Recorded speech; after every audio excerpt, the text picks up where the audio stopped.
Hello, everyone, and apologies for yesterday. Neither my little family nor the internet or the laptop really wanted me to fully participate in that session. So I'm recording my presentation today instead, and I'll be uploading it so you can have a look at it in your own time and see what it might add to your discussions. What I wanted to do in this presentation is two things. One is to potentially maybe extend the discussion geographically a little bit in terms of the area that we consider post-colonial or where we find aspects of post-colonial attitudes by some others. And the other one is to look at what my observations about those disputes, discussions that have taken place, what they might add to our thinking about building and disenclosure. So I'll start sharing screen and hopefully this is going to work today.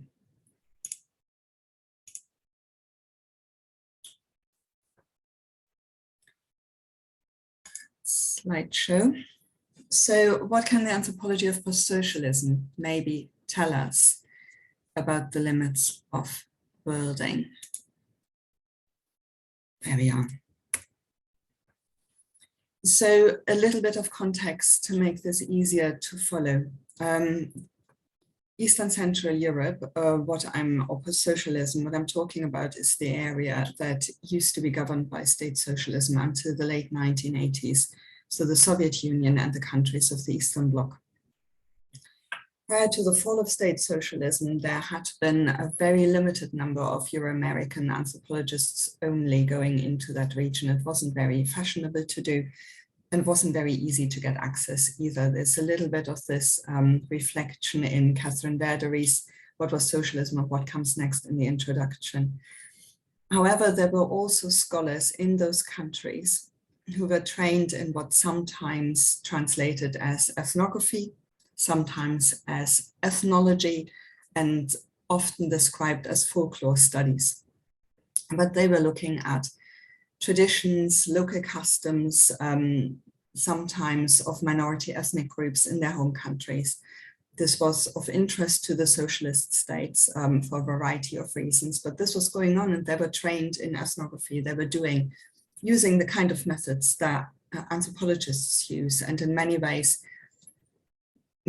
what we find is a sense of, or a kind of a disagreement to what degree anthropology and ethnography or ethnology as practiced in those countries is the same or not, and which one of those is more valid, and that is what I'm talking about here.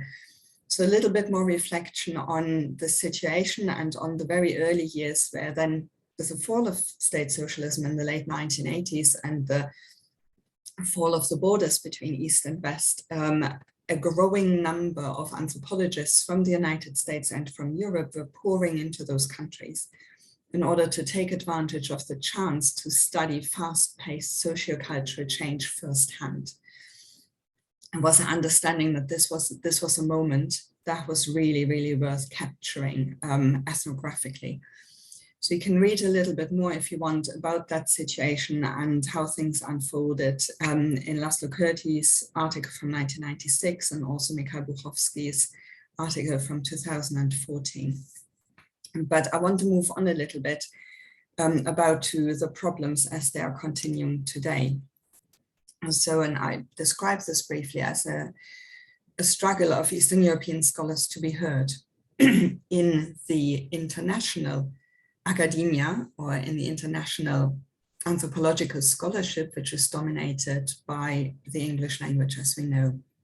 And so there are a number of reasons for this that I'm briefly outlining here. One is to do with ideology. So Buchowski writes about this in Hierarchies in Knowledge, but also we have examples of this, to which I turn on the next slide.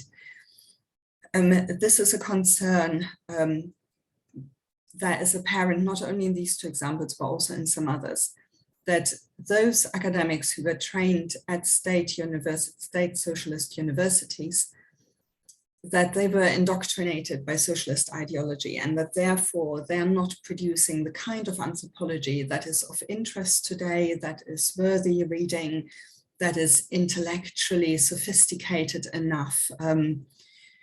And also somehow a sense that because they were state ethnographers, as it's sometimes described, they are ideologically tainted. They don't have the kind of this, as far as it goes, the kind of personhoods that are necessary to make it in this kind of free and critical academia that we have today. Another aspect is issues with English language. And as we know, our academia is dominated by the English language.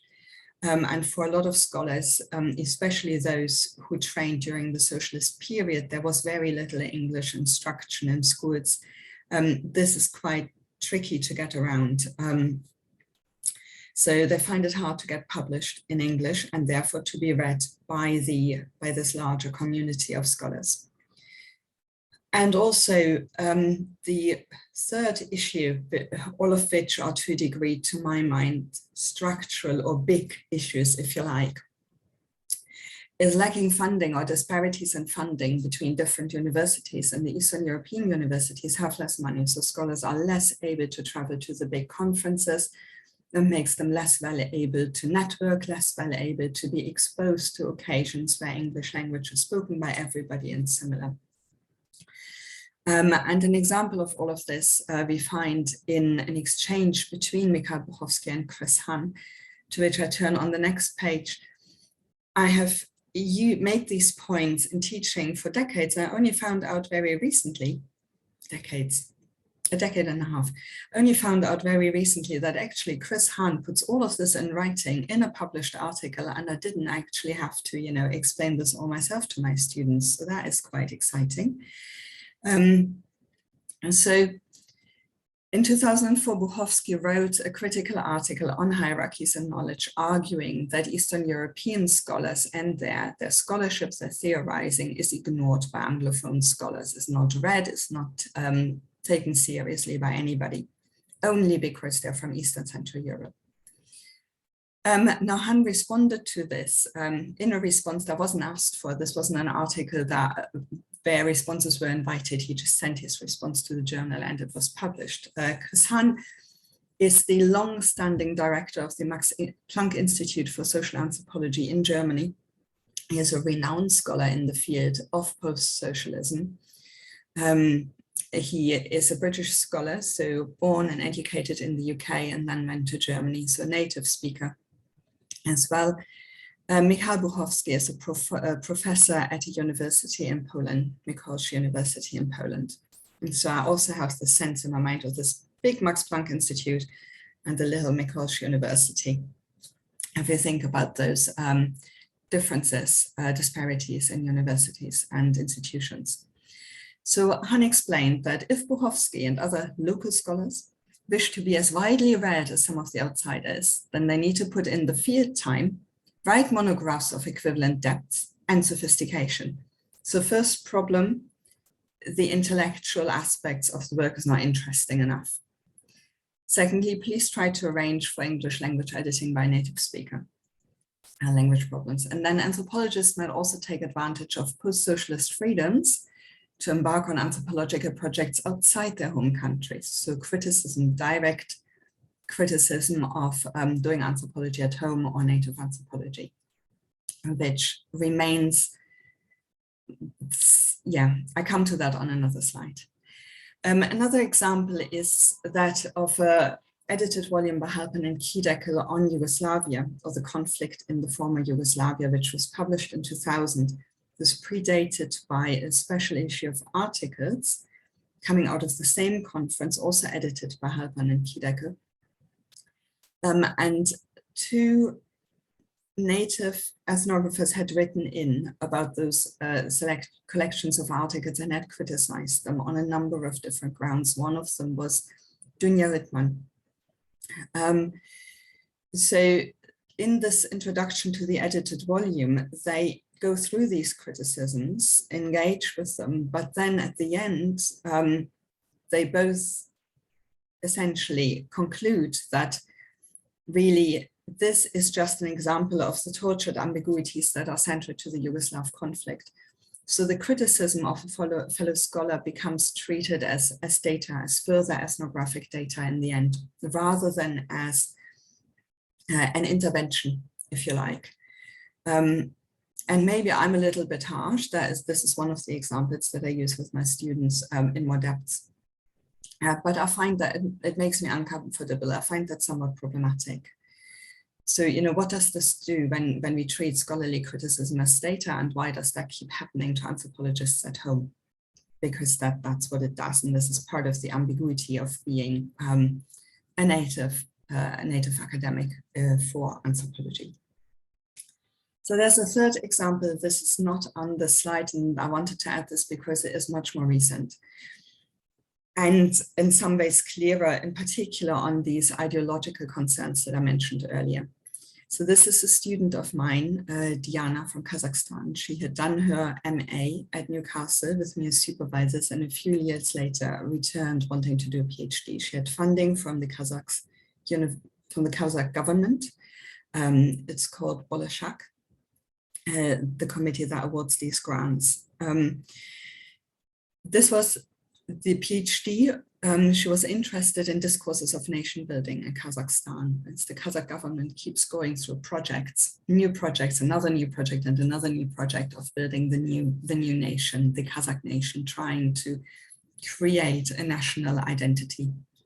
And since becoming an independent state, no longer being part of the Soviet Union, this also entails the writing of history for history lessons in schools and similar. This was not a PhD in anthropology. This was a PhD in sociology, very much drawing on memory studies and using discourse analysis. So we agreed as supervisory team early on that she would not be doing interviews because Kazakhstan remains an authoritarian state as well. And there's plenty of work out there on nation building and national identity that focuses on these texts, if you like, including symbols, including monuments that have been built and similar.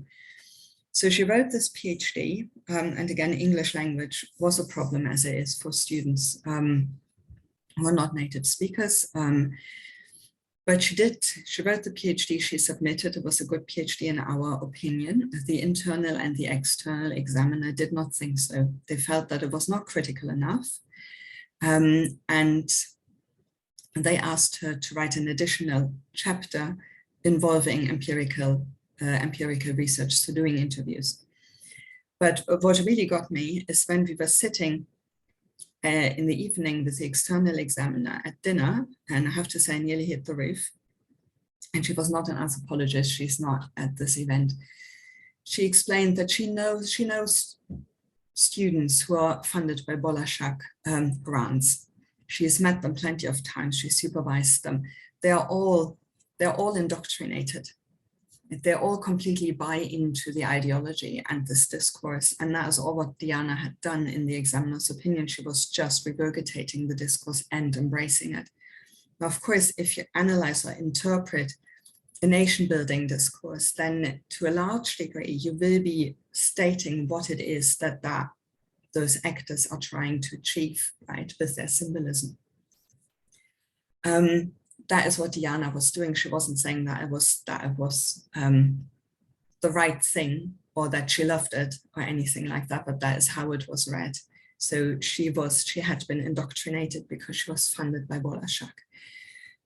So this goes on, this continues on, and whilst in many ways in anthropology, these disputes between scholars at home, like Buchowski, but also Curti and others, who feel they're not being heard, they're not being taken seriously.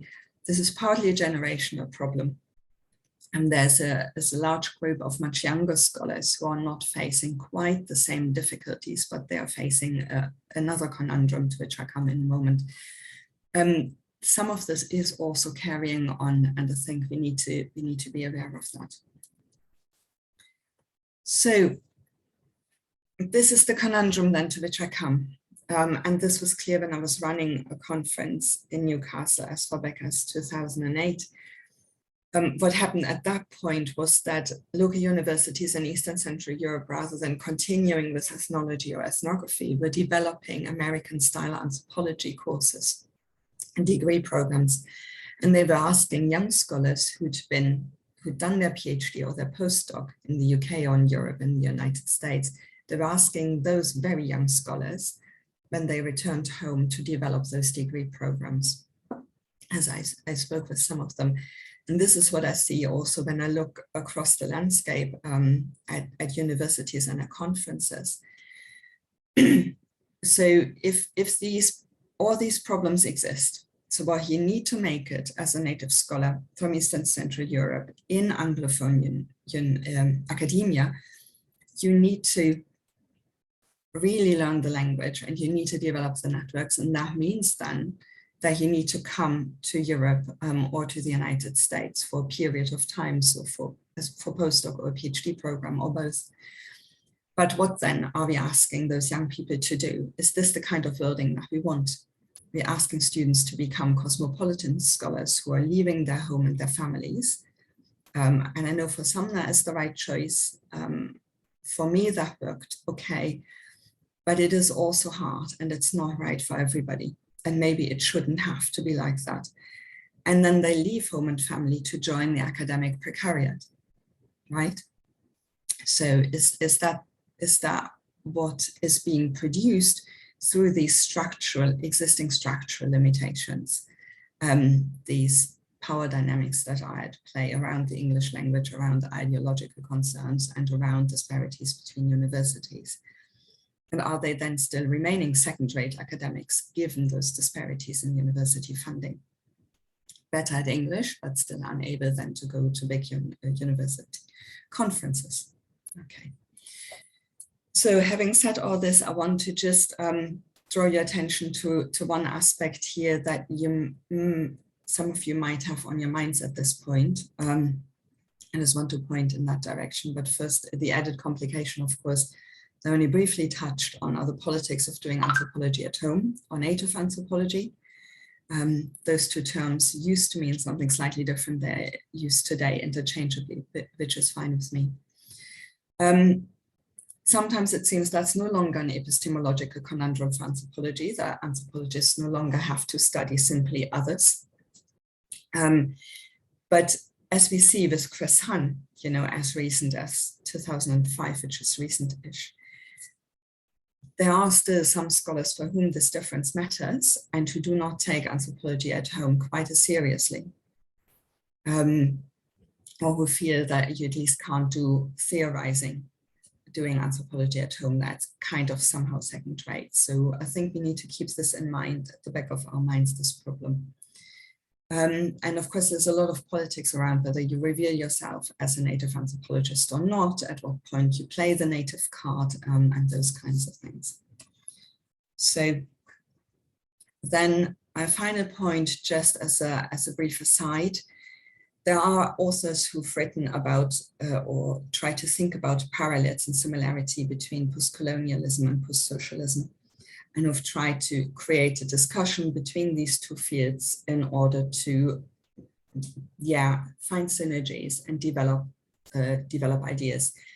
This has been driven by the scholars from the post-socialist side, who in one article comment quite clearly that the scholars working on post-colonialism don't seem to be interested in post-socialism. So this has been a little bit one-sided.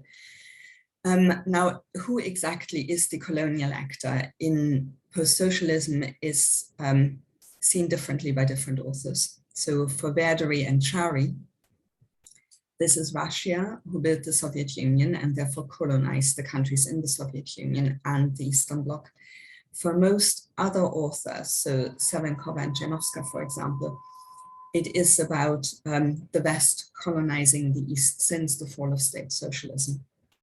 And there are certainly significant parallels. However, as Buchowski comments, the people in Eastern Central Europe wanted the West. They wanted democracy and capitalism. They wanted the borders open. Therefore, for Buchowski at least, this is not a case of post-colonialism. But you have the literature here if you're interested in this question. So this is all I wanted to throw into the discussion for today, and I will end here.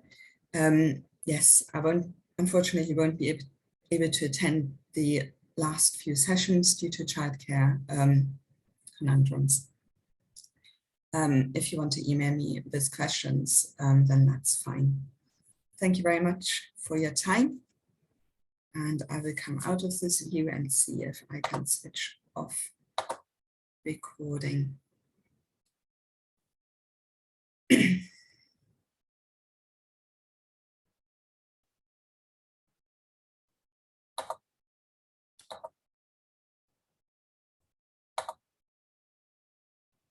There we go.